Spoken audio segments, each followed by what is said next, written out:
जी अस्सलाम वालेकुम। हम बात करते हैं सुप्रीम कोर्ट में होने वाले आज अहम केसेस की समाअत के हवाले से। आज सबसे पहला केस था नवाज शरीफ साहब के समधी इसहाक डार को वतन वापस लाने के हवाले से जो इकदाम किए जा रहे हैं उसकी पेशरफ्त के हवाले से। आज तमाम इदारों ने तहरीरी तौर पर सुप्रीम कोर्ट को आगाह किया कि इसहाक डार को वापस लाने के लिए क्या इकदाम किए जा रहे हैं। सुप्रीम कोर्ट को बताया गया कि नैब के कहने पर जो है उनको ब्लैक लिस्ट कर दिया गया है, उनका डिप्लोमेटिक पासपोर्ट मनसूख कर दिया गया है और अगर वो पाकिस्तान आना चाहेंगे तो उनको ज़रूरी दस्तावेज़ात फराहम की जाएंगी, लेकिन वो अब कहीं पर भी ट्रैवल नहीं कर सकते क्योंकि उनके पासपोर्ट मनसूख कर दिए गए हैं। इसके अलावा उनकी प्रॉपर्टीज़ के हवाले से बताया गया कि उनकी प्रॉपर्टीज़ मज़ीद भी जो है उनको ढूंढ कर निकाल कर उनको जब्त किया जा रहा है और उनको वापस लाने के लिए कोशिशें तेज़ कर दी गई हैं। इस हवाले से सुप्रीम कोर्ट ने कहा है कि मज़ीद हमें आगाह किया जाए साथ साथ कि क्या इक़दाम किए जा रहे हैं और उनको पाकिस्तान वापस लाने के हवाले से जो है वो फौरी तौर पर मज़ीद स्टेप्स लिए जाएं। इसके बाद दूसरा केस था वर्कर्स वेलफेयर फंड का। उसमें कुछ लोग हैं, उन्होंने ये दरख्वास्त दी कि वर्कर्स वेलफेयर फंड से पहले हमारे बच्चों को तालीम के लिए फ़ंड मिलता था। कुछ बच्चे जो हैं वो प्राइमरी से लेके PhD तक पढ़ रहे हैं, उनको फ़ंड मिलते थे जो कि अब नहीं मिल रहे। कुछ ऐसे बच्चे हैं, कुछ ऐसे स्टूडेंट हैं जिनकी तालीम मुकम्मल हो चुकी है लेकिन क्योंकि पब्लिक वेलफेयर फंड का फंड जारी नहीं किया जा रहा तो इसीलिए उनको डिग्रियां तक नहीं दी जा रही। तो उस पर सुप्रीम कोर्ट ने आज कहा कि फौरी तौर पर जो है ये हमें बताया जाए कि क्यों नहीं वफाक ये फंड जारी कर रहा। इस पर वफाक से जवाब मांगा गया है।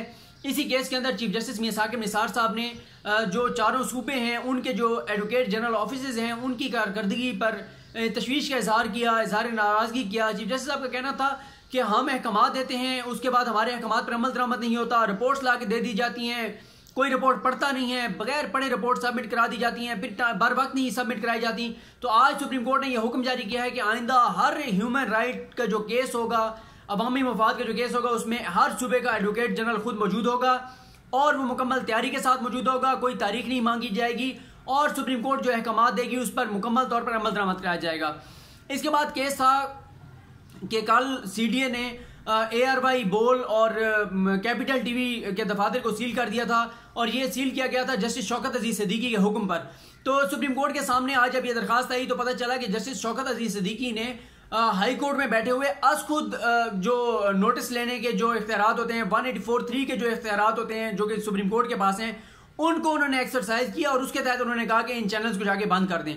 तो चीफ जस्टिस साहब ने कहा कि वो कैसे ये कर सकते हैं, उनके पास कोई इख्तियार ही नहीं था और फिर एक ऐसे मुकदमे में मुकदमा किसी और का और उसमें हुक्म कुछ और जारी कर रहे हैं। तो सुप्रीम कोर्ट ने उस फैसले को कालअदम करार दे दिया और उसके बाद पहले चीफ जस्टिस मियां साकिब निसार ने 6 हफ्ते का वक्त दिया तमाम चैनल्स को कि रिहायशी इलाकों से अपने दफातर मुंतकिल करें। लेकिन फिर जब उन्होंने फैसला लिखवा दिया तो उमर रज़ा बंदयाल साहब ने इस फैसले पर एतराज़ किया। उन्होंने कहा कि ये बहुत ज़्यादा वक्त है, इतना वक्त नहीं देना चाहिए। तो फौरन चीफ जस्टिस साहब ने कहा क्योंकि अभी हमने साइन नहीं किए इस आर्डर्स के ऊपर तो हम अपना आर्डर चेंज कर रहे हैं। चीफ जस्टिस मियां साकिब निसार ने कहा कि मेरी गलती है कि मुझे ब्रदर जजेस से पूछना चाहिए था, तो मैंने उनसे पूछे बगैर ये कह दिया था। गो के आमतौर पर होता है चीफ जस्टिस दोनों जजेस जो साथ बैठे होते हैं उनसे मशवरा करते हैं, लेकिन आज वाकई ऐसे हुआ, उनसे पूछे बगैर ये कर दिया था। तो जस्टिस उमर रज़ा बंदयाल के इतराज़ के बाद अब सिर्फ 1 माह का वक्त दिया गया है तमाम चैनल्स को रिहायशी इलाकों जो रिहायशी इलाकों में हैं उनको रिहायशी इलाकों से अपने दफातर मुंतकिल करने का। और यह भी कहा गया है कि इस दौरान 1 माह के दौरान भी किसी चैनल की DSNG या गाड़ियां गली के अंदर नहीं खड़ी होंगी। इसके बाद फिर मामला था NGOs की मॉनिटरिंग के हवाले से। उसके हवाले से बताया गया कि NGOs की मॉनिटरिंग के हवाले से क्या तरीकाकार अपनाया गया, क्या क्या क्राइटेरिया बनाया गया, किस तरह NGOs को रजिस्टर्ड किया गया। लेकिन सुप्रीम कोर्ट का सवाल यह था कि बहुत सारी इंटरनेशनल NGOs ऐसी थी जो कि अच्छा काम कर रही थी पाकिस्तान के अंदर, लेकिन उनको भी सुने बगैर, उनको मौका दिए बगैर शायद उनको बंद कर दिया गया, उन पर पाबंदी लगा दी गई। इस हवाले से जजेस ने कहा कि लॉ एंड जस्टिस कमीशन मुकम्मल तैयारी कर ले और तैयारी करके आके हमें आगाह किया जाए कि जिन आलमी NGOs की, इंटरनेशनल NGOs की रजिस्ट्रेशन मनसूख की गई है वो किन बुनियादों पर की गई है।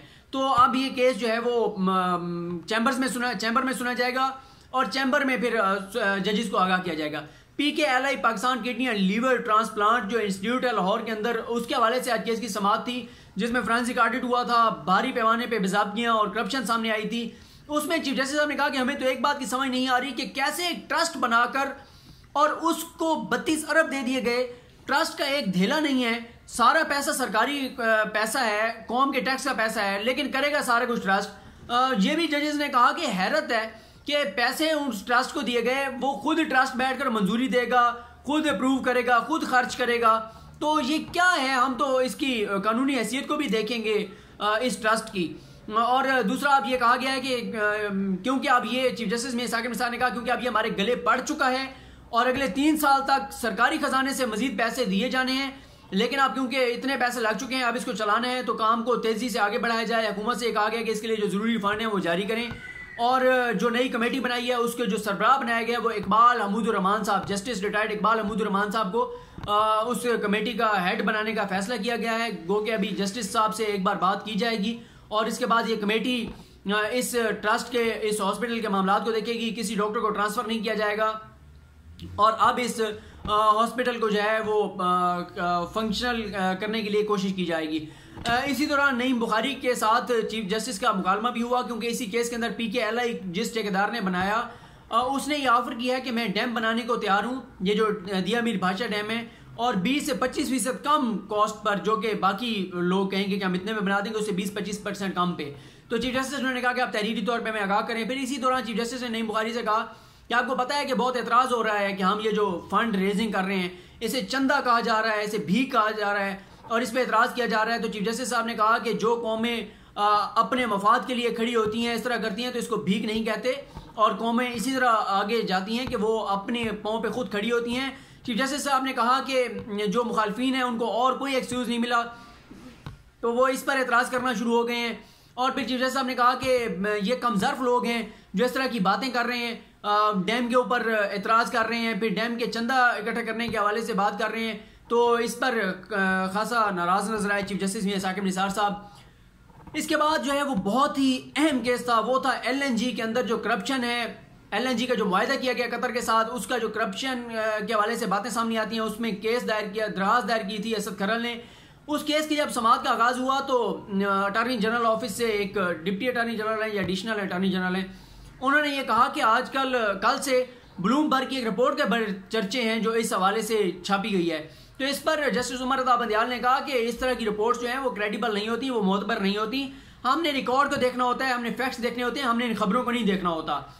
और फिर चीफ जस्टिस साहब ने बी असद खरल से जब तफसीलात पूछी तो बताया गया कि नैब इस पर ऑलरेडी कुछ कर भी रहा है। तो फिर चीफ जस्टिस ने कहा कि हम बजाय 2 जगहों पे इस केस को चलाने के नैब को बुला लेते हैं, उनसे पूछ लेते हैं कि उन्होंने इस मामले में क्या किया है। नैब को बुलाया गया तो प्रोसिक्यूटर जनरल नैब ने बताया कि 80% रिकॉर्ड जो है वो हासिल कर लिया गया है और 20% रिकॉर्ड रहता है और वो रिकॉर्ड मुकम्मल होगा, इंक्वायरी देखी जा रही है। और प्रोसिक्यूटर जनरल ने कहा है कि हमें अभी तो नजर आ रहा है कि इसमें कुछ बेज़ाब्तियां हैं। तो चीफ जस्टिस ने कहा है कि तीन चीजें इसमें बहुत इंपॉर्टेंट है। एक तो ये कहा गया है कि इसकी इंक्वायरी को तेजी से आगे बढ़ाया जाए। दूसरा पॉइंट यह है कि सुप्रीम कोर्ट ने LNG का जो मुआहदा है जो ना पार्लियामेंट को दिखाया गया, ना लोगों को दिखाया गया, ना आज तक किसी को उसका पता है, वो LNG का जो मुआहदा है सुप्रीम कोर्ट ने कहा है कि वो बंद लिफाफे के अंदर, सील लिफाफे के अंदर सुप्रीम कोर्ट को दिया जाए, सुप्रीम कोर्ट जायजा लेगी। इसके अलावा LNG का जो टर्मिनल है जिसमें सवाल उठाया गया कि $2,72,000 डेली दिए जा रहे हैं, उस पर भी सुप्रीम कोर्ट ने कहा कि जो है तहकीकात को जल्दी से आगे बढ़ाया जाए। जितने भी इस तरह के मैटर्स हैं उस पर नैब से पेशरफ्त रिपोर्ट मांगी गई है। आज एक और अहम केस था, वो था मोबाइल कार्ड्स पर जो टैक्स की कटौती है जिसमें सुप्रीम कोर्ट के हुक्म के बाद 100 रुपये पे 100 रुपये आ रहा है। इस पर आज अटारनी जनरल जो अनवर मंसूर हैं उन्होंने सुप्रीम कोर्ट को बताया कि जो नई प्रपोजल है वो ये है कि 500 से ज़्यादा माहाना मोबाइल बैलेंस इस्तेमाल करने वालों पर कुछ टैक्स की रकम आयद की जाएगी।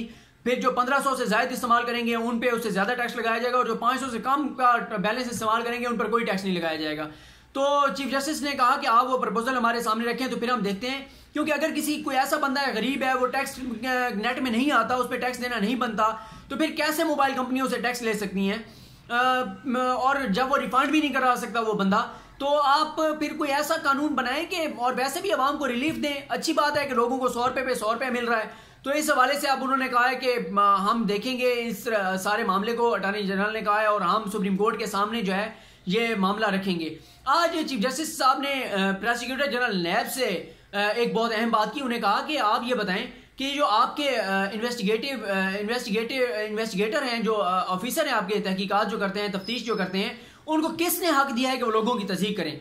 चीफ जस्टिस साहब ने कहा कि कल मेरे पास एक वकील जो मरहूम है उनका बेटा आया और वो आकर बैठा, उसने शिकायत की और उन्होंने कहा कि वो एकदम खड़ा हुआ, मेरी तरफ बढ़ा और ऐसा लगा शायद वो मुझ पे हमला कर रहा है, लेकिन वो आगे बढ़कर और सीधा मेरे पाँव में गिर गया, ज़ारों के तार रोने लग गया। और चीफ जस्टिस साहब ने कहा कि मुझे अंदाजा है कि कोई बंदा ड्रामेबाजी कर रहा होता है या क्या वाकई वो दुखी होता है, उसको वाकई वो किसी मुश्किल का शिकार होता है। तो चीफ जस्टिस साहब ने कहा कि उसने जो बताया कि 7-8 घंटे उसको नैब के एक ऑफिसर ने तहकीकात के लिए बुलाया, उसको थ्रेट किया, थप्पड़ मारे, उसे थाना जाके दिखाया कि इस थाने में डाल देंगे, तुम्हें फिर कोई छुड़ा नहीं सकेगी, कोई अदालत नहीं बाहर ला सकेगी।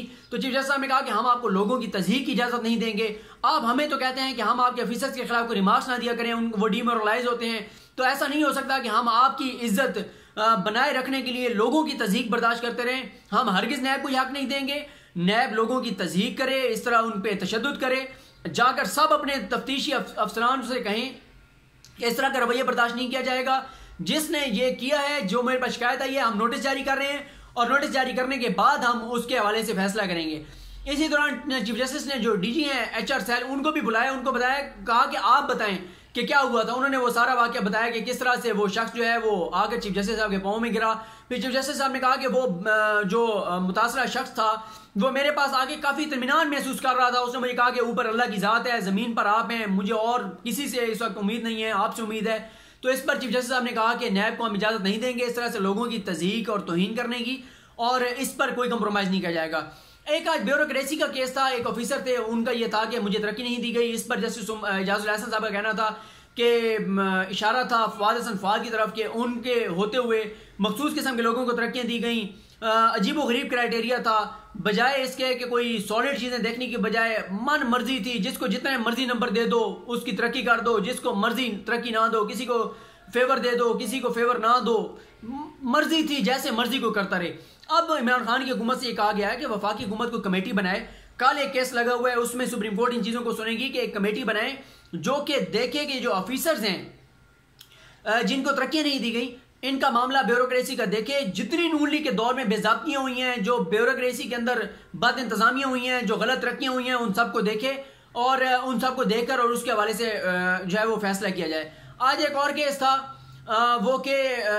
वो था नैब की जानिब से जो कि मुंतकिल करने के हवाले से था कि रेफरेंस जो मुंतकिल किए गए थे जज मोहम्मद बशीर साहब की अदालत से मोहम्मद अरशद साहब की अदालत के अंदर, तो उस पर आज बताया गया कि अभी तक तफसीली फैसला नहीं है इस्लामाबाद हाई कोर्ट का। तो इस्लामाबाद हाई कोर्ट से कहा गया कि एक हफ्ते में वो ये फैसला दें। उनका फैसला देने के बाद जो है सुप्रीम कोर्ट इस केस को सुनेगी। इसके बाद इम्पोर्टेंट केस, एक बहुत इंपॉर्टेंट केस है आमिर लियाकत हुसैन साहब का। उनकी भी नाअहली की बातें हो रही हैं, उनकी तौहीन अदालत की बातें हो रही हैं, उनके खिलाफ जो केस है वो बहुत इंपॉर्टेंट है। और उस केस का मैं बैकग्राउंड भी बताना चाहूँगा। तो ये वीडियो ऑलरेडी क्योंकि बहुत लंबी हो चुकी है, तो उसके लिए मैं एक अलग वीडियो रिकॉर्ड करूँगा कि किस तरह से आज इंडियन टीवी चैनल जी न्यूज़ के क्लिप्स लाए गए, आमिर लियाकत हुसैन के क्लिप्स लाए गए। आमिर लियाकत हुसैन साहब आज बिल्कुल पिछली सीटों पर मौजूद थे और उनका चेहरा देखने वाला था जब उनके क्लिप्स लाए जा रहे थे और जब रिमार्क्स उनके बारे में दिए जा रहे थे। तो इस पर मैं एक इंशाल्लाह अलग वीडियो रिकॉर्ड करके डालूंगा। और इसके अलावा एक केस था, वो एक ऑफिसर के खिलाफ था, वो मैं इसलिए बात नहीं कर रहा उस पर कि ऑलरेडी उसकी ये खबर लगी। उन पे ये इल्ज़ाम था कि उन्होंने आज से 40-41 साल पहले, जब उनकी उम्र शायद 11 से 15 साल के दरमियान थी, तो उन्होंने किसी बच्ची के साथ ज्यादती की थी। तो उस वक्त वो कन्विक्ट हुए थे। अब वो एक बड़े ओहदे पे हैं, तो मैं इसलिए उनका नाम नहीं ले रहा, इसलिए उस केस को रिपोर्ट नहीं कर रहा कि क्योंकि मुझे सिर्फ एक वजह से है कि जब आज अदालत में बताया गया कि पहले भी जो खबर लगी तो उसकी वजह से उनकी जो 5 बेटियां हैं वो स्कूल नहीं जा पा रही, कॉलेज नहीं जा पा रही। कि एक वाक़या जो है आज से 40-41 साल पुराना वाक़या है कि उस वक्त कोई मामला हुआ था, उन पे इल्ज़ाम था कि बच्ची के साथ उन्होंने रेप किया। पता नहीं उस केस की क्या तफसीलात थी, तो इसलिए मैं नाम नहीं ले रहा क्योंकि जैसे कि मैंने आपको बताया गया कि उनकी जो बेटियां हैं वो स्कूल नहीं जा पा रही सिर्फ इस तरह की खबर लगने की वजह से। तो अब उनका मामला अदालत में वो हाई कोर्ट को भेजा गया। जब उनके खिलाफ अगर फैसला आएगा, ये साबित हो जाता है, तो फिर ज़रूर मैं इस चीज़ को रिपोर्ट करूँगा क्योंकि ये एक सेंसिटिव मामला है। तो एंड में अभी खबर आई है कुलसूम नवाज साहिबा के हवाले से, अल्लाह ताला उनकी मग़फ़िरत करे, दर्जात बुलंद करे। अब देखना यह है कि हसन और हुसैन नवाज़, पहले तो ये देखना है कुलसूम नवाज की मैयत पाकिस्तान लाई जाती है, हसन नवाज हुसैन नवाज पाकिस्तान आते हैं या नहीं आते, इसाक डार पाकिस्तान आते हैं नहीं आते, और नवाज शरीफ और मरीम नवाज को कितनी देर के लिए जेल से बाहर लाया जाता है। तो ये सब अगले अब 2 दिन इन्हीं चीज़ों पे डिस्कशन रहेगी। तो बहुत शुक्रिया। अल्लाह करीम आपका हामी नासिर हो। अल्लाह हाफिज़।